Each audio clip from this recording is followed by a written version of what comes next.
तुम्ही जे फुल पाहत आहे आणि ही जी पानं पाहत आहेत ते आहे टणटणी. ही एक औषधी वनस्पती आहे. जेव्हा पण तुम्हाला कोणती जखम होते याचा पाला तोडून तो पाला जर आपण असा थोडासा हातावर रफ केला आणि त्याचा रस जो आहे निघणारा, हे असा रस तो जर पिळला आणि तो रस जर जखमेवर टाकला तर लगेच आपली जखम बरी होते. तर खूप आयुर्वेदिक उपयुक्त अशी ही वनस्पती आहे. टणटणी नाव आहे हिचं आणि ती ओळखू शकता तुम्ही कुठेही. पालाचा उपयोग भरपूर असू शकतो, पण मला हा उपयोग तिचा माहिती आहे. बऱ्याच पुरातन लिखाणामध्ये याचा उल्लेख आहे टणटणीचा.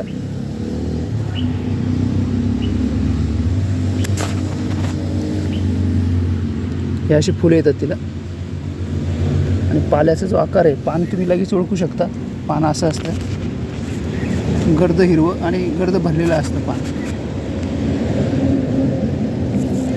मोठ्यात मोठं पान असं तुम्ही पाहू शकता. खाली जमीन लगत अशी वाढते.